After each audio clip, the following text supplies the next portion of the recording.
que eu pretendia falar, e claro, eu não vou poder entrar no assunto Lava Jato especificamente, porque esse é um assunto que está ainda em ebulição. Eu queria falar sobre técnicas de investigação, especificamente duas técnicas de investigação, colaboração e hoje, na minha opinião, uma técnica nova, que é a leniência das empresas. Essas duas técnicas de investigação são aparentadas entre si, são complementares, são muito importantes porque, bem utilizadas, elas trazem um resultado significativo e aconteceu na Lava Jato especificamente, o uso dessas técnicas.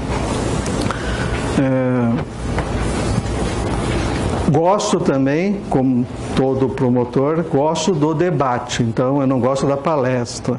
Então sintam-se livres para fazer pergunta e interromper a qualquer momento, porque é mais fácil para mim saber o caminho que vocês estão seguindo no meu raciocínio do que tentar imaginar o que vocês estão pensando. Então sintam-se livres para perguntar detalhes. Quando eu não souber, eu trouxe o universitário para me ajudar, porque eu não sei realmente, lei tal, não lembro dela. Então tem esse detalhe. Muito bem. Dessas técnicas de investigação são, basicamente, todas as formas pelas quais, através de medidas sigilosas ou dissimuladas, você procura alcançar a prova de um determinado crime. Tudo bem. Sigilo e dissimulação são as duas bases. Você não consegue fazer nenhuma grande classificação sistemática do que são técnicas de investigação, mas basicamente essas características você tem em todas elas. Sigilo ou dissimulação. É preciso que ambas andem juntas para você, andem juntas não, mas que ambas estejam presentes nos casos para que você tenha realmente, basicamente, uma técnica especial de investigação. Você tem tradicionais técnicas de investigação, como, por exemplo, interceptação telefônica, já conhecimento de todo mundo, com todas as suas regras. Aí está presente o sigilo. Ela precisa transcorrer no ambiente de sigilo, por quê? Porque as partes que estão sendo ouvidas não podem saber, porque obviamente não se produziria o resultado. Todas as técnicas, basicamente, o agente infiltrado, você tem uma técnica de dissimulação. A pessoa aparenta ser alguém que não é, para alcançar a prova de um crime.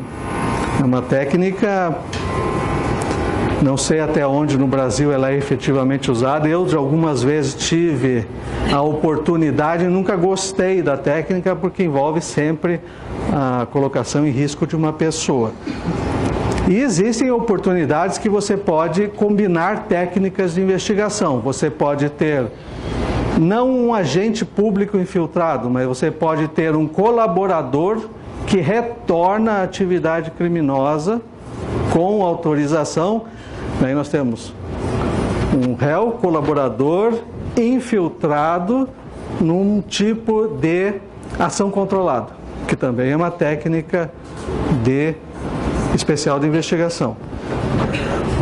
Então, não existe um receituário simples e nem eu posso fazer essa mais esta e aquela. Isso é uma questão da investigação e da necessidade. Em que caso? Crimes graves. Convenção de Palermo. Basicamente, o que nós chamamos de crimes graves, crimes que têm a pena máxima superior a 4. Certo? Muito bem. Organização criminosa é basicamente o território do uso, o combate ao crime organizado é basicamente o território onde você usa a técnica especial de investigação. O crime organizado é hoje uma grande doença que se espalhou pelo tecido social brasileiro, seja na forma da corrupção, que nós caso da Lava Jato nós temos, mas também outras também insidiosas, como as organizações criminosas para tráfico de entorpecentes, roubo de carga e outras. Então, essas técnicas de investigação são úteis e necessárias, porque as técnicas tradicionais, normalmente não sigilosas e não dissimuladas, não levam a um bom resultado quando você tem que combater organizações criminosas. Normalmente nós imaginamos a organização criminosa. Eu preciso fazer como aqui? Não, tudo bem. Como um grande triângulo. Na ponta superior, o chefe da facção e depois todas as pessoas subordinadas, como qualquer empresa. Entretanto, isso não é tão simples assim. As organizações criminosas, elas não têm essa característica organizacional. Tá funcionando? Eu vou pegar uma outra. Tudo bem. Nós temos, na verdade, diversas organizações criminosas que se conectam entre si. Algumas em uma parte, outras quase no todo, mas existem normalmente diversas organizações criminosas que se conectam entre si. Vamos dizer assim, diversos triângulos com partes que são comuns entre si. Uma organização criminosa especializada em lavagem de dinheiro, outra organização criminosa especializada no tráfico de armas, outra organização criminosa especializada na corrupção, e todas elas terceirizando seus serviços umas às outras e são complementares. Então, o combate é muito menos claro do que as pessoas imaginam no dia a dia. As coisas não são simples e os documentos eles são forjados para aparentar a legalidade das operações das organizações criminosas, a lavagem de dinheiro dessas organizações. Elas têm ramos especializados na parte financeira, ramos especializados na parte bancária especificamente, dentro do poder público, etc. Então, as técnicas especiais de investigação são necessárias.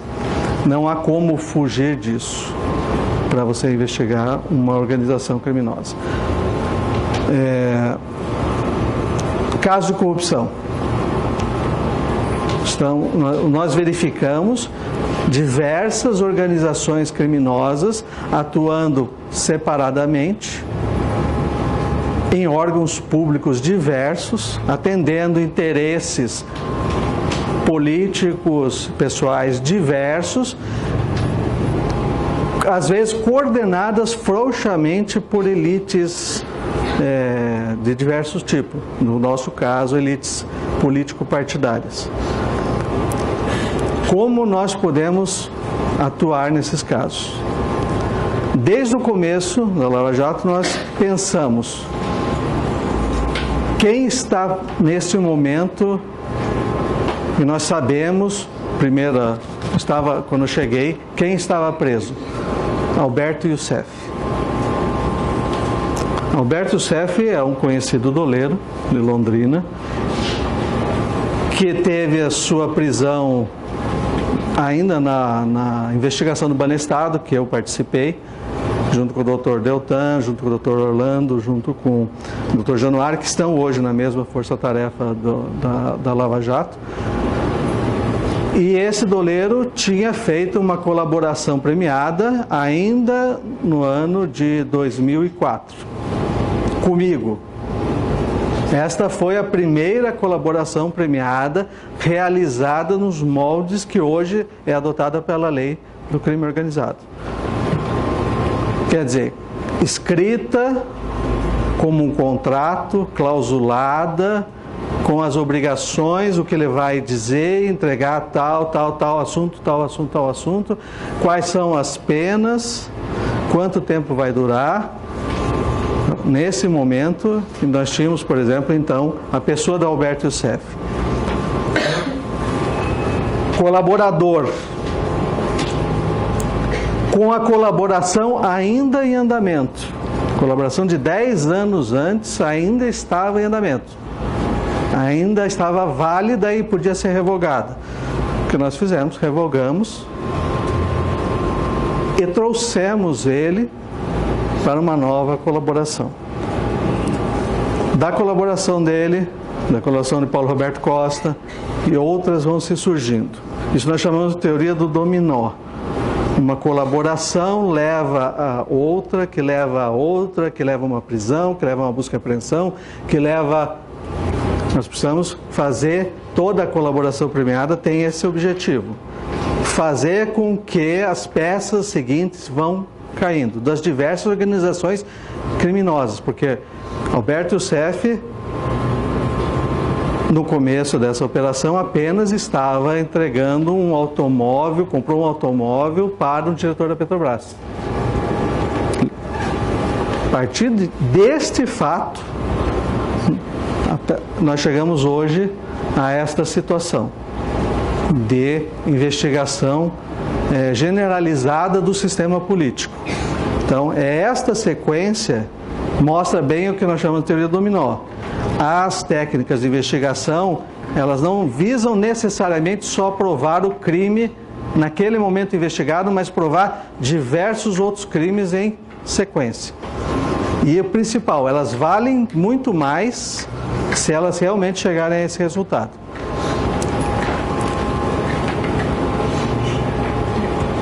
Colaboração premiada. Eu não sei qual é a posição, se alguém tiver alguma questão de moralidade ou ética na questão da colaboração, é um assunto inesgotável de discussão, né? Na minha opinião, não existe nenhum tipo de problema ético ou moral na questão da delação premiada, porque não se pode considerar ético o silêncio entre criminosos. E o silêncio entre criminosos, a omertá, não é ética. Não está amparada moralmente. O que é o contrário, o que nós temos que valorizar é a colaboração da pessoa para com a sociedade. Isso sim. Mas é claro, existem muitas controvérsias. Outra questão, que é muito comum na discussão da colaboração premiada. Fazer colaboração com quem está preso, ou prender para colaborar. Não é a prática da força-tarefa, mas a lei não impede que eu faça acordos com quem está preso. E logicamente que a pessoa que é presa, ou que tem a busca e apreensão, sabe que pode ser denunciada, esta pessoa vai analisar o seu interesse. E numa colaboração premiada, nós temos diversos interesses na mesa, e especialmente o interesse da pessoa investigada. Normalmente o interesse dessa pessoa é se livrar da cadeia, resolver o problema patrimonial, ou melhor, dar um horizonte para solucionar o seu problema. Muitas vezes ela aceita a cadeia, aceita perder, o que ela não quer é ficar na incerteza. Amanhã eu vou ser preso, vou perder tudo, não sei o que vai acontecer. Às vezes é melhor o mal previsto, certo, delimitado, do que a incerteza. Então, é claro, quem está do outro lado tem alguma coisa a perder, tem um receio e pode realmente ser o de sair da cadeia. Colaboração premiada também é uma técnica de defesa, é uma opção de defesa. Se por um lado, pelo lado da acusação, é uma técnica de investigação, pelo lado da defesa ela é uma opção. Um advogado, na minha opinião, não pode descartar a hipótese de necessitar, para a defesa do seu cliente, fazer a delação. Um advogado que chega e diz, eu não faço delações, está dizendo para o seu cliente que o arsenal de defesa dele, que ele pode ajudar o seu cliente, é limitado. Claro, o advogado é um dos entes necessários de um acordo de colaboração premiada. Colaboração premiada não é feito entre o Ministério Público e o acusado, o investigado. Ele é feito com um grupo de pessoas muito maior. Nós temos o acusado e a sua família. A família tem um papel preponderante, tem os interesses próprios na situação da pessoa investigada. Nós temos o juiz, que não participa, mas ao mesmo tempo vai exercer o juízo homologatório e depois vai definir as penas desse colaborador. Nós temos o advogado. O advogado também tem interesses próprios. Ao mesmo tempo que ele tem interesse de obrigação, dever funcional de resolver o problema do seu cliente da melhor forma possível, dentro dos limites éticos, ele também tem um interesse profissional perante seus colegas. Nós sabemos que aqui em Curitiba muitos advogados que faziam delação eram discriminados pelos seus colegas. Então, quando nós sentamos para conversar com alguém, nós não vemos só a pessoa que está ali sentada porque foi presa, ou está sendo investigada, ou teve a busca e apreensão. Nós vemos ele, vemos a família, vemos o advogado, vemos o juiz, vemos os nossos interesses como Ministério Público, vemos a nossa posição como procurador, porque um acordo de colaboração premiada é um acordo que custa para todos.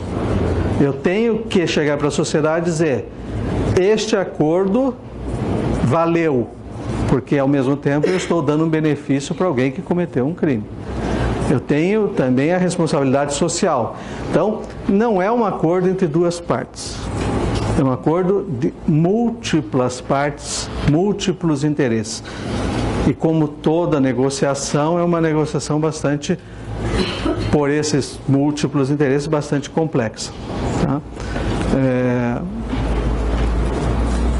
Em 2004, nós tivemos, eu, Dr. Vladimir Aras, esse primeiro acordo que modelou o sistema atual de colaboração premiada.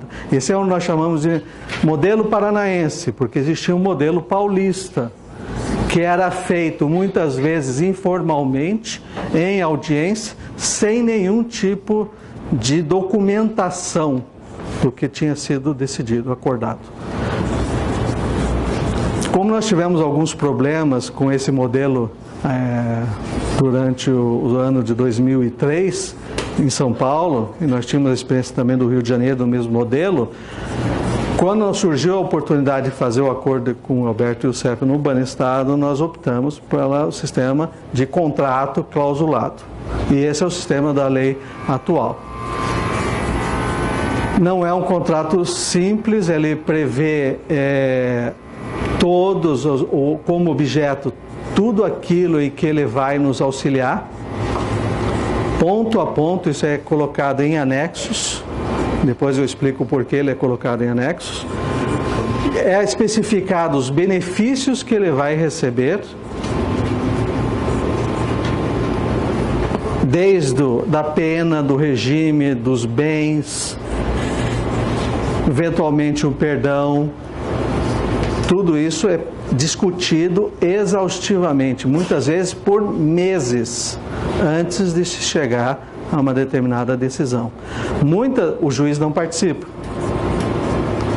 Obviamente, eu devo, então, apresentar para o juiz, no momento, um acordo o mais detalhado possível para que ele avalie no momento da homologação. O juiz, ele não... Na minha opinião, o juiz no momento da homologação faz um juízo de legalidade do acordo, não de conveniência ou oportunidade. Ele faz o juízo de legalidade. De qualquer maneira, é preciso que ele se sinta confortável com o acordo e com as cláusulas determinadas. Neste ponto, quem pode mais, pode o menos. Se nós podemos, como Ministério Público, deixar de denunciar, o juiz pode oferecer perdão, significa que você, e a prática tem sido esta, você tem ampla liberdade em termos de cláusulas e benefícios que você pode oferecer a um colaborador. Estabelecer regimes diferenciados não preciso seguir os regimes de lei. Fica em casa com tornozeleira, só pode sair para trabalhar, o caminho é tal e volta até tal hora. Durante 2 anos, depois passa a fazer prestação de serviço à comunidade. Você monta isso no processo de negociação. O processo de negociação, como todo processo de negociação, é um processo de interesses. O advogado chega para mim e diz: ele vai colaborar, doutor, mas ele tem pouca coisa para falar. Eu falo: doutor, se ele tem pouca coisa, não me interessa. A lógica da colaboração é quanto mais me interessa. E se mais me interessa, melhor é o que eu posso oferecer para ele. A lógica é inversa. Se o advogado chega: doutor, ele vai falar o que ele fez. Não, colaboração não serve para não é confissão. Se ele quer confessar, ele vai ao juiz, fala e o juiz dá o benefício da confissão. Colaboração é mais que isso. Colaboração é falar o que fez, entregar todos os correios, apresentar o máximo de provas que possa produzir ou possa indicar. Muitas vezes, já aconteceu aqui no caso de um ex-deputado, voltar para as ruas, porque estava preso, e fazer gravações ambientais, que é uma técnica de investigação. Todas essas coisas são negociadas nesse momento.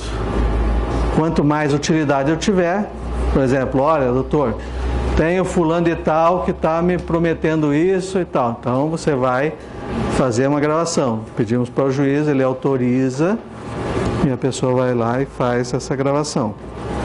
Claro, com todos os cuidados, porque essa é uma questão, tem que se evitar o perigo pessoal, a exposição dessas pessoas. Então, você tem que compor, nesse momento da negociação, todos esses parâmetros. Segundo, toda negociação é difícil. Todo mundo quer ser solto, todo mundo quer ter os seus bens. Então, é muito complexo. Paralelo à colaboração premiada, agora, neste ano de 2015,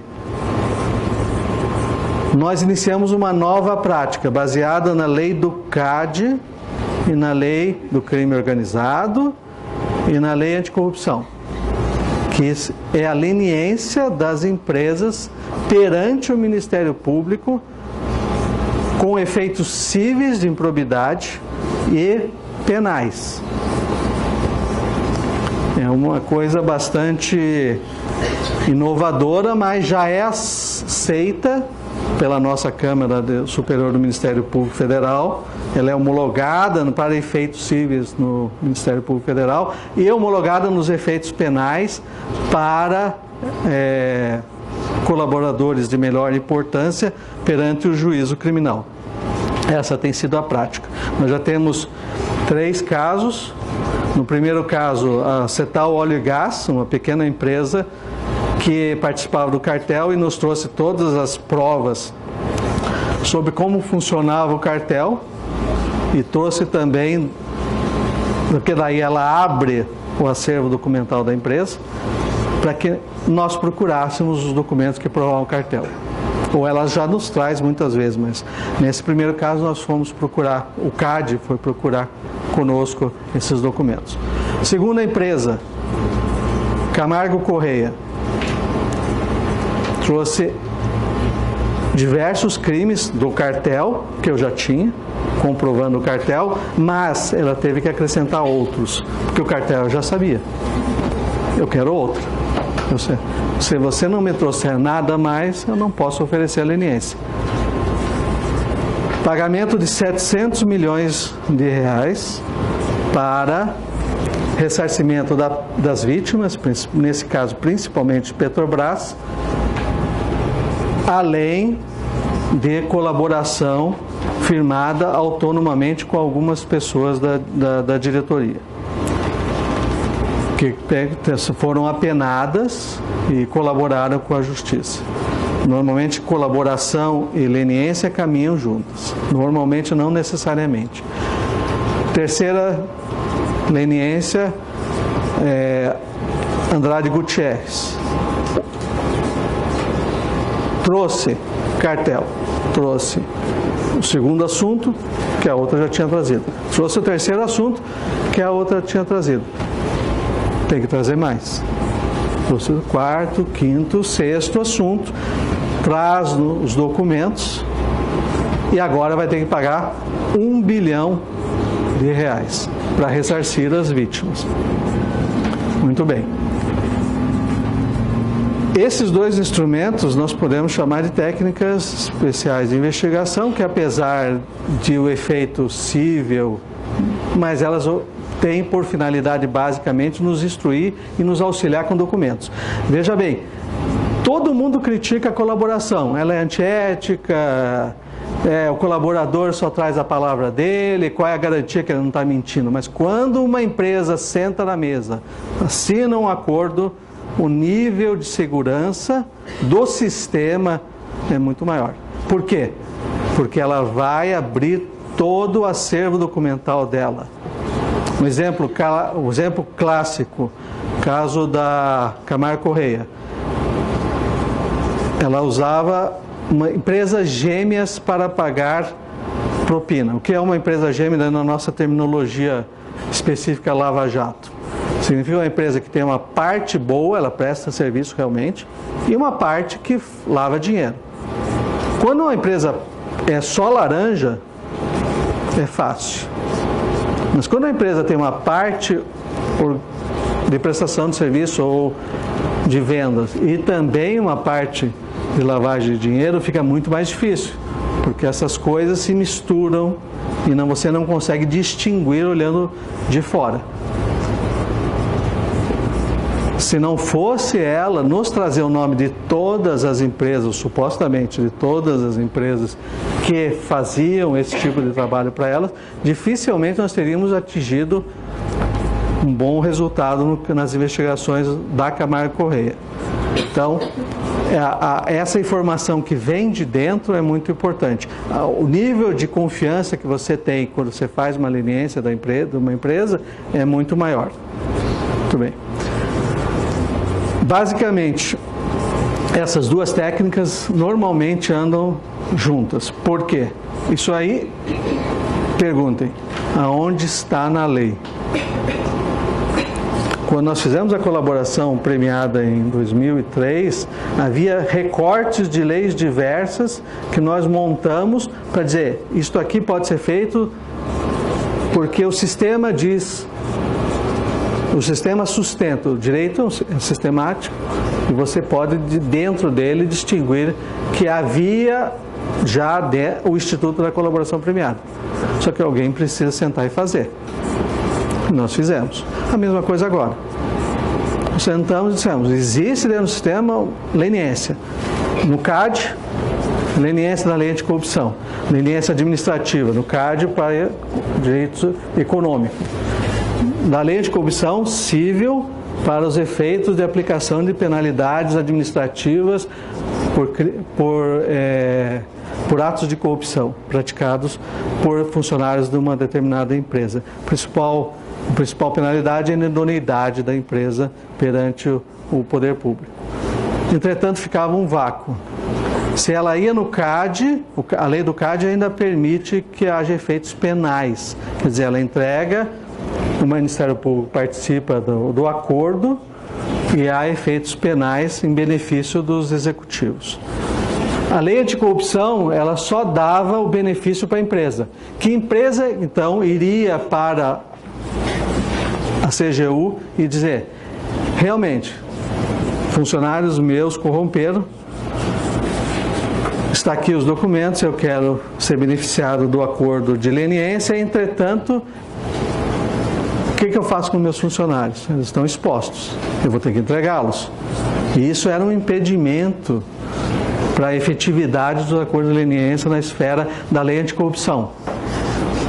Percebendo esse problema, nós sugerimos a criação dessa leniência com efeitos penais e cíveis na esfera da improbidade civil, na esfera criminal, em paralelo com a da anticorrupção, em paralelo com o CAD. Então, nós temos hoje um sistema baseado em 3 linhas. Lava Jato. A pessoa fez cartel, crime econômico, leniência com o CAD. Praticou corrupção, quer resolver o problema civil perante o governo federal. Faz leniência com a CGU. Tem a parte criminal e tem a parte de improbidade. Faz leniência com o Ministério Público. Isso dá a segurança jurídica que uma empresa precisa. E esse é o incentivo que elas querem.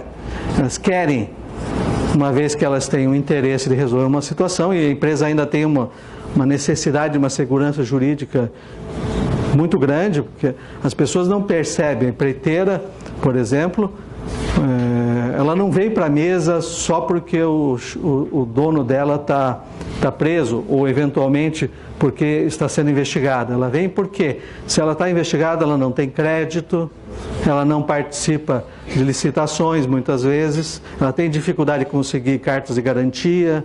Então, ela vem para a mesa por N interesses. Você, olhando, você tem que perceber esses interesses. Basicamente, a leniência, então, era uma forma de suprir o vácuo que o sistema de combate à corrupção e combate aos crimes econômicos permitia.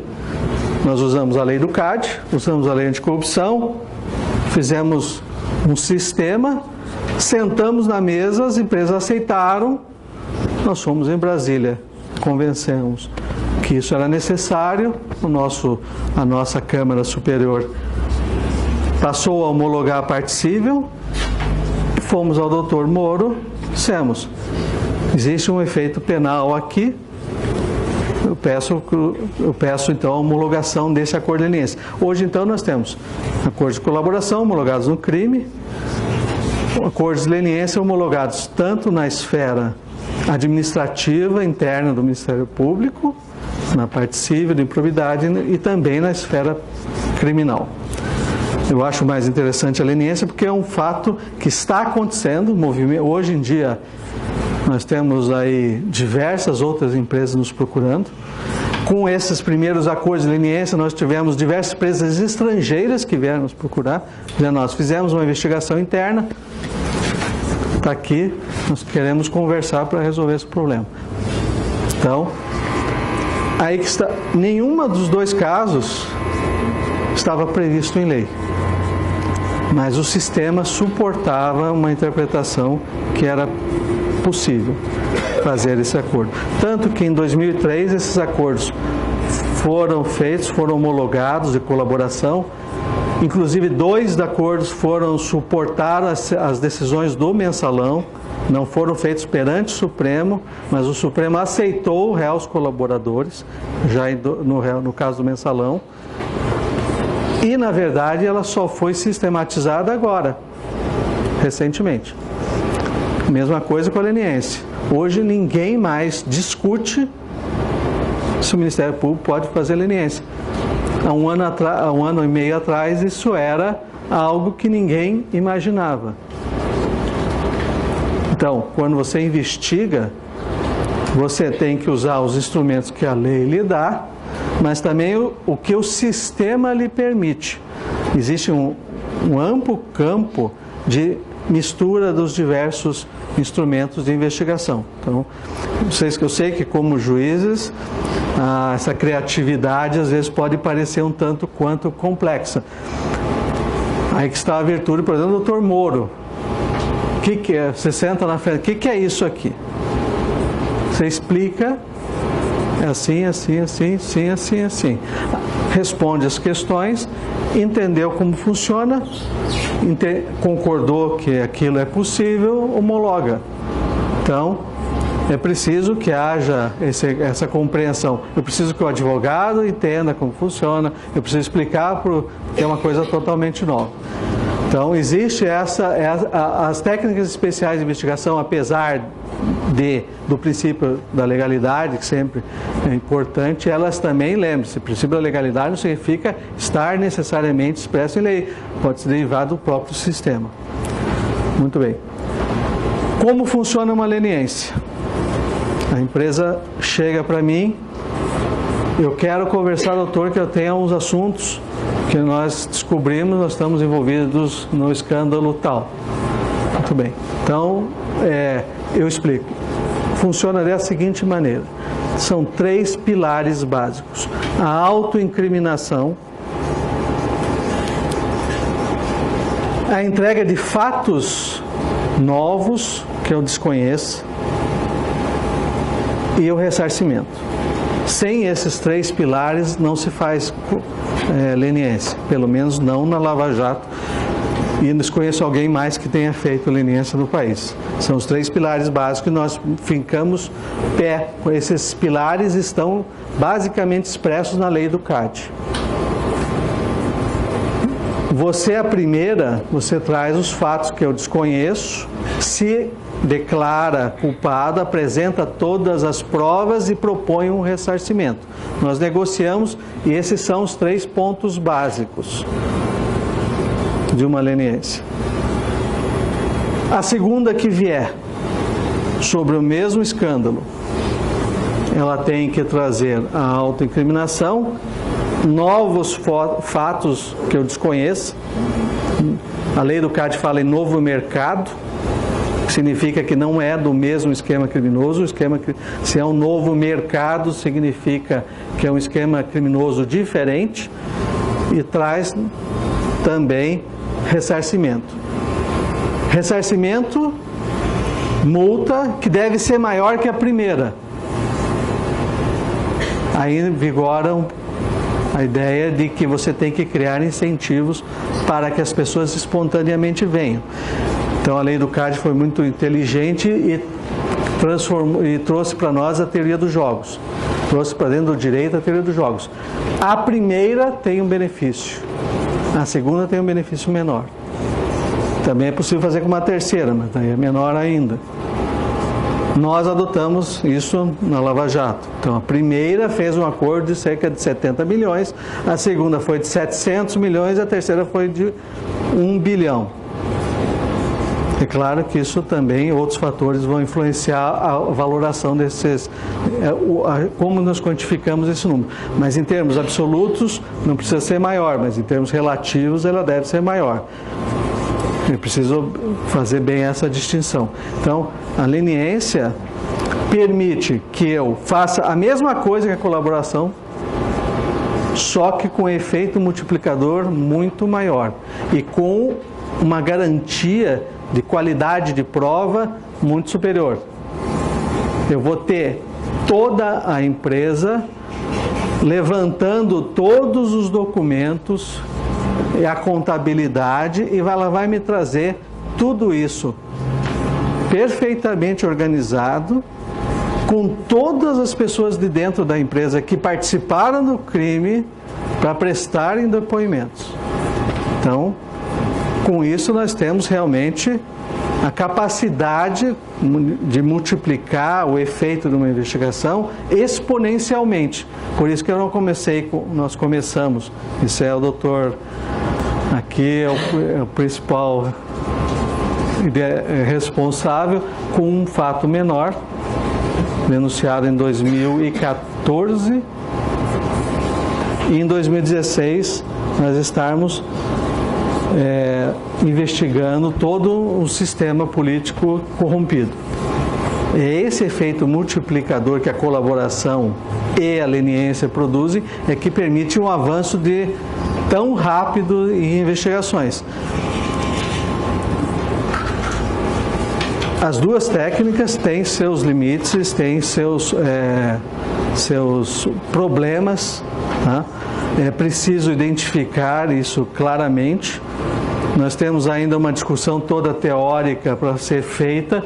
Nós temos uma medida provisória que o governo lançou agora, que traz o Ministério Público oficialmente para dentro do sistema de leniência, quer dizer, reconhece aquilo que nós já tínhamos feito e, ao mesmo tempo, nos tira boa parte do poder que nós tínhamos criado com esse sistema.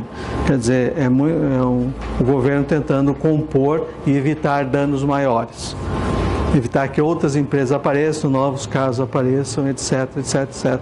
Eu tenho escrito com isso diariamente aí nos grandes jornais, porque realmente a medida provisória que alterou a lei anticorrupção tornou o sistema, que era um sistema que previa a teoria dos jogos, que deu um incentivo para que as empresas viessem, torna agora um desincentivo para que as empresas venham. De qualquer maneira, nós continuamos insistindo que o sistema funciona desta maneira e deve continuar funcionando dessa maneira. É claro que quando a pessoa vem, a pessoa jurídica vem, ela vai me expor os seus diretores. Vai expor toda uma relação hierárquica interna da empresa que cometeu esse crime. Então nós vamos ter os diretores, os gerentes, as secretárias, os outros funcionários. Como nós distinguimos entre colaboração e leniência? Na leniência tem um efeito penal, não é só o efeito de improbidade em relação à empresa, ela tem um efeito penal.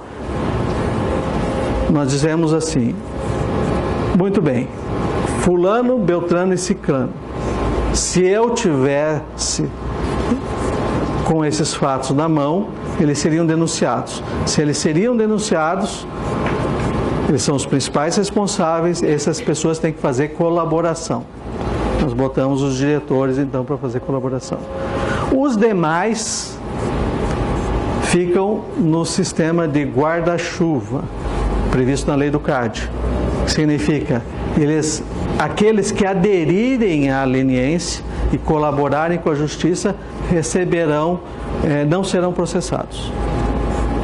Então, isso também traz para a empresa muita segurança. Ela vai saber, no caso da Camargo Correia, 3 diretores fizeram colaboração, sofreram as penas, porque, claro, nós negociamos penas, sofreram as penas, prestaram depoimento. A empresa veio e, dentro de um determinado prazo, ela vai apresentar, o prazo ainda está correndo, ela vai apresentar todos os funcionários que participaram dos fatos, têm algo a dizer e que não vão ser apenados por isso. Um acordo de 700 milhões não é um acordo simples para qualquer empresa, mas ainda é melhor do que ficar numa situação de incerteza perante o mercado. A lógica das empresas é: eu posso compor perante o mercado se eu mostrar qual é o risco que eles têm comigo. Se eu disser que o risco é 700 milhões e eu tenho capacidade de 700 milhões, tenho capacidade de emprestar dele, além de ser 700 milhões, o mercado vai me emprestar. Agora, se eu estou sendo processado, num caso que dizem é 6 bilhões, 30 bilhões, 70 bilhões, ninguém sabe e nem vai saber qual é o efetivo dano ao patrimônio da Petrobras. Essa empresa, ela sofre o desgaste de todos os seus funcionários, que não sabem quando vão ser presos ou quando vão ser processados. Essa empresa vai sofrer uma busca e apreensão e eles vão ser levados com condução coercitiva, qualquer coisa desse tipo. Além disso, ela vai chegar para o mercado vai falar: eu não posso emprestar porque eu não sei o quanto você está exposta. Eu não sei se eu vou receber de volta. E uma empresa sem crédito não existe, não funciona. Então, é preciso saber que o acordo de leniência traz para a empresa um horizonte de previsibilidade que por mais duro que seja o acordo, é muitas vezes preferível a enfrentar o processo. Isto porque nós estamos em Curitiba, na 13ª Vara da Justiça Federal, com o Dr. Sérgio Moro. Nós temos um Ministério Público que compreendeu o mecanismo, nós temos uma força-tarefa composta de quadros, não melhores quadros, porque não existe isso, mas quadros que têm experiência com esse tipo de assunto. Temos a Polícia Federal, que trabalha conosco há 15 anos também, então existe um conhecimento pessoal. Então, nós estamos no Ministério Público tentando replicar esse modelo para fora da Lava Jato, em outros casos, porque é um modelo que funciona. Apesar de que nós vamos sofrer agora, escrevemos um artigo esses dias atrás, acho que não foi publicado ainda, né? Não. Sobre as medidas a favor da corrupção, que estão sendo gestadas no Congresso Nacional, das quais impedem, por exemplo, que o colaborador preso faça acordo o réu preso faça, o investigado preso faça acordo de colaboração. No interesse de quem? Qual é o interesse defendido aí? O interesse do investigado e do réu não pode ser porque ele tem o livre-arbítrio dele de decidir não fazer, se ele não quiser fazer.